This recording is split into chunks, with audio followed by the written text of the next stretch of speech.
Hello everyone and welcome to Unacademy. मेरा नाम है शिवांगी गौतम और आज की क्लास में हम डिस्कस करने वाले हैं अबाउट द कोविड-19 गाइडलाइंस। क्या क्या दिशा निर्देश आए हैं भारत सरकार के द्वारा, सेंट्रल गवर्नमेंट ने किस पर्टिकुलर सिचुएशन को देख के, या चाइना का ऐसा कौन सा ब्लंडर था जिसका भुगतान हमको करना पड़ रहा है, उसको मद्देनजर रखते हुए सेंट्रल गवर्नमेंट ने कौन से गाइडलाइंस इशू करे हैं, स्टेट को क्या डायरेक्टिव मिला है, कोविड सिचुएशन चाइना की वजह से अगले कुछ टाइम के लिए या प्रेजेंट टाइम में कितना ज़्यादा खराब है। आज के क्लास में हम ये सब डिस्कस करेंगे। तो जो जो मेजर टॉपिक्स जिस पे हम फोकस करने वाले हैं इस बहुत ही इंपॉर्टेंट न्यूज़ आइटम पे, पहला तो हम देखेंगे कि भाई चीन में क्या स्थिति है कोविड-19 की, इसकी वजह से क्या क्या चेंजेस आए हैं। प्राइम मिनिस्टर ने जो एक कोविड-19 की समीक्षा के लिए उच्च स्तरीय बैठक करवाई थी वो क्या है। इसी के साथ साथ हम देखेंगे कोविड का सर्ज, कोविड सिचुएशन इंडिया में एज ऑफ नाउ क्या है, what is the situation of Covid in India, और इसी के साथ साथ केंद्र द्वारा दिशा निर्देश कौन से दिए गए हैं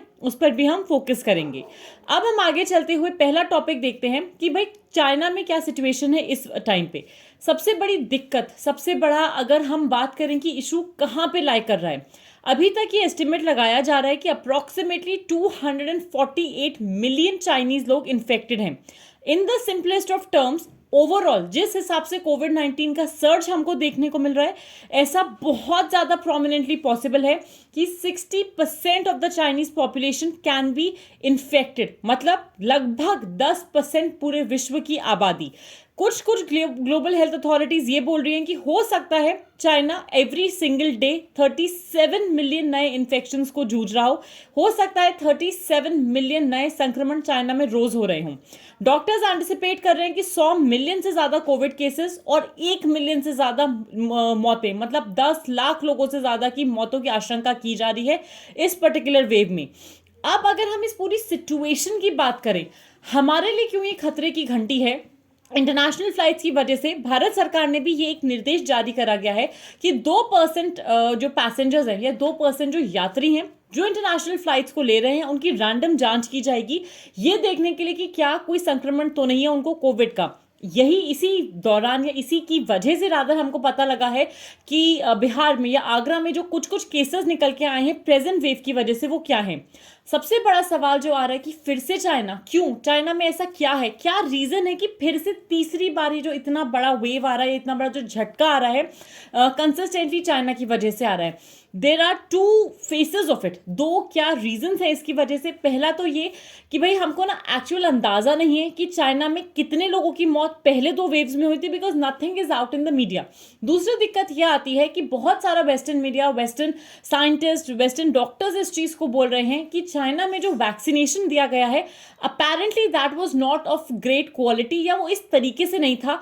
जिस वजह से या तो लोगों की हर्ड इम्यूनिटी बन पाए, या फिर वो वैक्सीन उतना ज्यादा, अगर हम बात करें, उतना अहम तरीके से काम नहीं कर पाया, जिसकी वजह से फिर से कोविड का राइज हो रहा है। अब इसी वजह से भारत के जो प्राइम मिनिस्टर हैं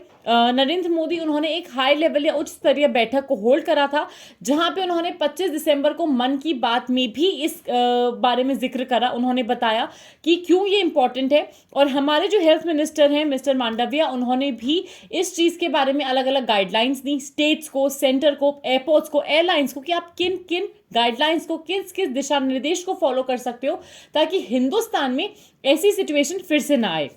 नई जो गाइडलाइंस कुछ जो सेंट्रल गवर्नमेंट द्वारा इशू की गई हैं, सबसे पहला है कि भाई सोशल डिस्टेंसिंग को मेंटेन करना शुरू कर दीजिए, कम से कम जब तक ये ठंड का मौसम चल रहा है, at least for the next few months, कम से कम 2 से 2.5 महीना मास्क लगाइए कंपल्सरीली जहां पे भी आप बाहर जा रहे हैं। जितने भी कमजोर और बुजुर्ग लोग हैं उनको जितना जल्दी हो पाए अपना बूस्टर डोज ले लेना चाहिए। इसी के साथ साथ जो लोग बाहर के किसी डेस्टिनेशन पे ट्रैवल कर रहे हैं, पहला चीज मास्क लगाइए, दूसरी तरीके से अपना टीकाकरण आपका पूरी तरीके से होना चाहिए, दोनों डोजेस इंक्लूडिंग द जो आपका बूस्टर है, तो ये सब कुछ होना चाहिए। पैसेंजर्स जिनको थोड़ा बहुत भी कोविड सिम्टम लग रहा है उनको आइसोलेट कर दिया जाए। जो बच्चे 12 साल की उम्र से कम के हैं, पोस्ट अराइवल उनकी रैंडम टेस्टिंग है वो नहीं होगी। इसी के साथ साथ गले में खराश है, बुखार है, सर्दी है, खांसी है, कोई भी ऐसा सिम्टम अगर लग रहा है, हो सकता है वो नए वेरिएंट की वजह से हो, तो अगर किसी को भी ऐसा कुछ दिक्कत आती है, जितना जल्दी हो पाए, जितना पॉसिबल पॉसिबली जल्दी कर पाएं,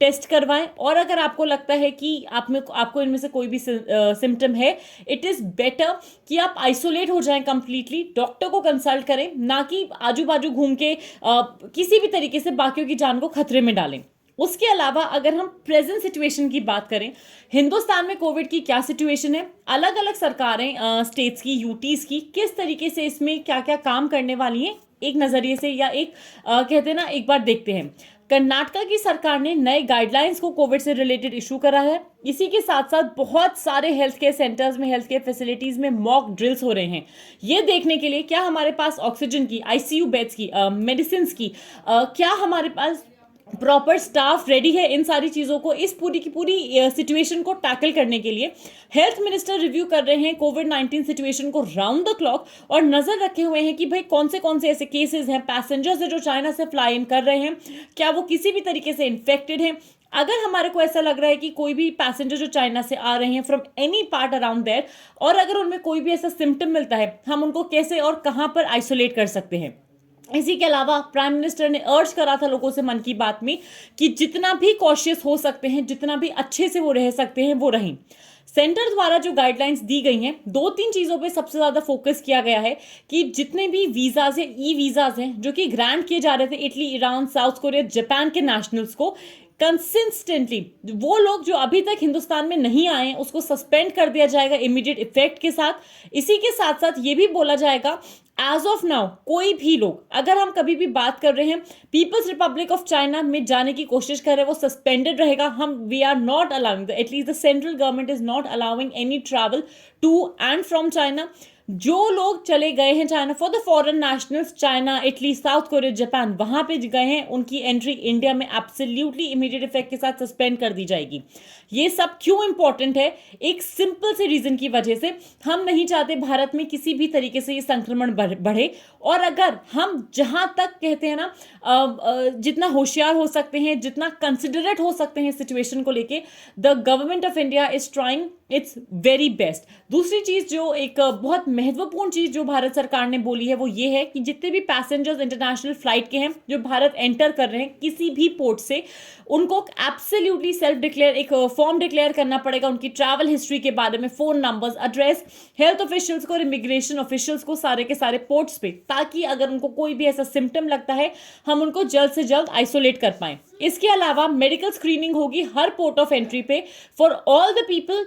जो कि डायरेक्टली या इनडायरेक्टली आ रहे हैं China, South Korea, Japan, Iran, Italy, Hong Kong, Macau, Vietnam, Malaysia, Indonesia, Nepal, Thailand, Singapore और ताइवान से। सो आज की क्लास में मेरे एंड से इतना ही। Stay tune for more such videos. Thank you so much. Like this video as much as you can. Subscribe to the Unacademy UPSC channel. Stay tune for more. Thank you so much and please mask up. अपना ध्यान, अपनी health का ध्यान, अपनी family की health का ध्यान जितना रख सकते हैं आप उतना रखिए।